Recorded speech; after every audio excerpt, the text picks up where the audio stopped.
ಭಾರತ ಆಳವಾಗಿ ಬೇರೂರಿರುವ ವೈವಿಧ್ಯತೆಯಿಂದ ಕೂಡಿರುವ ಒಂದು ಮಹಾನ್ ದೇಶ, ಜಗತ್ತಿನ ಅತ್ಯಂತ ದೊಡ್ಡ ಪ್ರಜಾಪ್ರಭುತ್ವ ರಾಷ್ಟ್ರ. ನಿಮ್ಮನ್ನು ಆಳುವವರನ್ನು ಚುನಾವಣೆಯ ಮುಖಾಂತರ ಆಯ್ಕೆ ಮಾಡುವುದು ಪ್ರಜಾಪ್ರಭುತ್ವ ವ್ಯವಸ್ಥೆಯ ಒಂದು ಮುಖ್ಯ ಅಂಶ. 2009ರ ಚುನಾವಣೆಯಲ್ಲಿ ನೀವು ನಿಮ್ಮ ಮತ ಚಲಾಯಿಸಿದ್ದೀರಾ? ಮತದಾನ ಮಾಡದಿರುವುದಕ್ಕೆ ಕುಂಟ ನೆಪಗಳು ಅನೇಕ. ನನ್ನ ಒಂದು ವೋಟ್ನಿಂದ ಏನಾಗಬೇಕಾಗಿದೆ ಅನ್ನುವುದು ಸಾಮಾನ್ಯ ನೆಪ. ಮೇರೆ ಅಕೇಲೆ ಸೆ ವೋಟ್ ಕರ್ನೆ ಸೆ ಕ್ಯಾ ಹೋಗಾ? ಚುನಾವಣೆ ದಿನ ರಜಾ, ಕುಟುಂಬದ ಜೊತೆ ಮಜಾ ಮಾಡೋಣ ಅಂತ ಪ್ಲಾನ್ ಹಾಕಿದ್ದೆ. ಫ್ರೆಂಡ್ಸ್ ಜೊತೆ ಸಿನಿಮಾಗೆ ಹೋಗೋಣ ಅನ್ಕೊಂಡಿದ್ದೆ. ಅಥವಾ ನಮಗೆ ವ್ಯವಸ್ಥೆಯನ್ನು ಕಂಡು ಬೇಸರವಾಗಿದೆ, ಮತ ಚಲಾಯಿಸಲು ಒಳ್ಳೆಯ ಅಭ್ಯರ್ಥಿ ನಿಂತಿಲ್ಲ. ಹಾಗೆ ಮತದಾನದ ಬಗ್ಗೆ ಸಾಮಾನ್ಯವಾಗಿ ಕಾಣುವ ನಿರಾಸಕ್ತಿ 2009ರಲ್ಲೂ ಚುನಾವಣೆ ನಡೆದಿತ್ತ?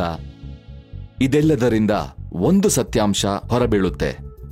ಒಂದು ಅಂಕಿ ಸಂಖ್ಯೆ ಪ್ರಕಾರ ಅರ್ಹ ಮತದಾರರಲ್ಲಿ 54% ಜನ ಮಾತ್ರ ಚುನಾವಣೆ ದಿನದಂದು ಮತ ಚಲಾಯಿಸುವರು. ಪ್ರಜಾಪ್ರಭುತ್ವ ರಾಷ್ಟ್ರದಲ್ಲಿ ಜನರಿಂದ ಜನರಿಗೋಸ್ಕರ ಸರ್ಕಾರ ರಚನೆಯಾಗಬೇಕು. ಈ ಸತ್ಯ ನಮ್ಮ ದೇಶದಲ್ಲಿದೆಯೇ? ಒಂದೊಂದು ಮತವೂ ಅತ್ಯಮೂಲ್ಯ. ಈ ಸಂದರ್ಭವನ್ನು ಇನ್ನೊಮ್ಮೆ ನೋಡೋಣ. ಪ್ರತಿ ಕ್ಷೇತ್ರದ ಸರಾಸರಿ ನೋಡಿದಾಗ 54% ಜನ ಮಾತ್ರ ಮತದಾನ ಮಾಡುವರು.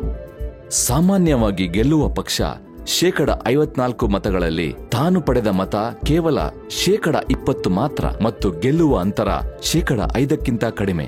ಅಂದರೆ ದೇಶದ ಭವಿಷ್ಯ ಈ ಉಮೇದುವಾರನ ಕೈಯಲ್ಲಿದೆ ಎಂದಾಯ್ತು. ಅವನನ್ನು 16ರಿಂದ 20 ಜನ ಮಾತ್ರ ಚುನಾಯಿಸಿ ಕಳಿಸಿದ್ದಾರೆ. ಈ ಅಸಮತೋಲನೆಯಿಂದ ಒಂದು ವಿಷ ವರ್ತುಲವೇ ಸೃಷ್ಟಿಯಾಗುತ್ತೆ. ಗೆದ್ದ ಉಮೇದುವಾರ ಜನರ ಸಮಸ್ಯೆಗಳಿಗೆ ಸ್ಪಂದಿಸುವುದೇ ಇಲ್ಲ. ಇದರಿಂದಾಗಿ ಜನರಿಗೆ ವ್ಯವಸ್ಥೆಯಲ್ಲಿ ನಂಬಿಕೆಯೇ ಹೊರಟು ಹೋಗುತ್ತದೆ. ಇದು ವ್ಯವಸ್ಥೆಯ ಪತನವೆಂದು ಭಾವಿಸಿ ಮತ ಚಲಾಯಿಸುವುದನ್ನೇ ನಿಲ್ಲಿಸುವರು. ತನಗೆ ಮತ ನೀಡಿದ ಅಲ್ಪಸಂಖ್ಯೆ ಜನರ ಸೇವೆ ಆತ ಮಾಡುತ್ತಿದ್ದರೂ ಈ ವಿಷವರ್ತುಲ ಹಾಗೆಯೇ ಮುಂದುವರಿಯುತ್ತಿರುತ್ತದೆ. ನಿಜ ಹೇಳಬೇಕೆಂದರೆ ಮತ ಚಲಾಯಿಸದೇ ಇರುವುದರಿಂದ ನೀವು ದೂರು ನೀಡುವ ಹಕ್ಕನ್ನು ಕಳೆದುಕೊಳ್ಳುತ್ತೀರಿ. ಗೆದ್ದ ಉಮೇದುವಾರ ತನ್ನ ಕರ್ತವ್ಯವನ್ನು ಸರಿಯಾಗಿ ಮಾಡುತ್ತಿದ್ದಾನೆ, ತನ್ನನ್ನು ಆಯ್ಕೆ ಮಾಡಿದ ಜನರ ಮೂಲಕ. ನಿಮ್ಮ ಮತ ವ್ಯವಸ್ಥೆಯಲ್ಲಿ ಬದಲಾವಣೆ ತರಬಹುದು. ನಿಜವಾದ ಅರ್ಥದಲ್ಲಿರಬೇಕಾದ ಸರ್ಕಾರ ಈಗ 20% ಸೀಮಿತ ಮತದಾರರ ಸರ್ಕಾರವಾಗಿ ಪರಿಣಮಿಸಿದೆ. ಆದರೆ ಇದೆಲ್ಲ ಬದಲಾಗಲು ಸಾಧ್ಯ. ಒಂದು ಚುನಾವಣೆಯಲ್ಲಿ ಉಮೇದುವಾರನ ಗೆಲ್ಲುವ ಅಂತರ 5%ಕ್ಕಿಂತಲೂ ಕಡಿಮೆ. ನಿಮ್ಮ ನೆರೆಹೊರೆಯಲ್ಲಿ 1000 ಜನರಿದ್ದು 50ರಷ್ಟು ಹೊಸ ಜನ ಮತ ಚಲಾಯಿಸಿದರೂ ಇಡೀ ಫಲಿತಾಂಶವೇ ಬದಲಾಗುವ ಸಾಧ್ಯತೆ ಇದೆ. ಪ್ರತಿ ನೆರೆಹೊರೆಯಿಂದ 200 ಜನ ಮತದಾರರು ಹೊಸದಾಗಿ ಸೇರ್ಪಡೆಯಾಗಿ ಎಲ್ಲರೂ ಮತ ಚಲಾಯಿಸಿದರೆ ಒಬ್ಬ ಹೊಸ ನಾಯಕನೇ ಗೆದ್ದು ಬರಬಹುದು. ಹಾಗಾಗಿಯೇ ನಿಮ್ಮ ಮತ ಅತ್ಯಮೂಲ್ಯ.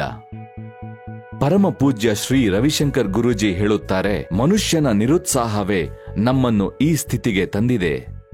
ಬದಲಾವಣೆ ತರುವ ಕಾಲ ಸನ್ನಿಹಿತವಾಗಿದೆ. ಕಾಲೇಜಿನಲ್ಲಿ ಅಡ್ಮಿಷನ್ ಪಡೆಯುವುದು, ಪಾಸ್ಪೋರ್ಟ್ಗೆ ಅರ್ಜಿ ಸಲ್ಲಿಸುವುದು ಎಷ್ಟು ಮುಖ್ಯವೋ ಮತದಾನ ಮಾಡುವುದು ಅಷ್ಟೇ ಮುಖ್ಯ. ನಮ್ಮಲ್ಲಿ 18ರಿಂದ 24 ವಯೋಮಿತಿಯಲ್ಲಿ ಸುಮಾರು 15 ಕೋಟಿ ಜನರಿದ್ದಾರೆ. ಅವರಲ್ಲಿ 50%ಕ್ಕೂ ಅಧಿಕ ಜನ ತಮ್ಮ ಹೆಸರನ್ನು ಮತದಾರರ ಪಟ್ಟಿಗೆ ಸೇರಿಸಿಲ್ಲ. ಯೋಗ್ಯ, ಶಾಂತಿಭರಿತ, ಸಮೃದ್ಧ ಭಾರತ ನಿರ್ಮಾಣದ ಕಾಯಕಕ್ಕೆ ಕಾಲ ಕೂಡಿ ಬಂದಿದೆ. ಇಂದೇ ಹೆಸರನ್ನು ನೋಂದಾಯಿಸಿ ವೋಟ್ ಮಾಡಿ. ನಮ್ಮನ್ನು ಸಂಪರ್ಕಿಸಲು voteforabetterindia@gmail.com ಅಥವಾ www.ivoteforabetterindia.in ಗೆ ಲಾಗ್ ಮಾಡಿ.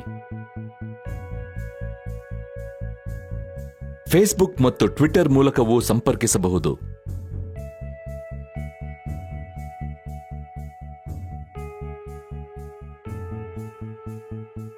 ಜೈ ಹಿಂದ್.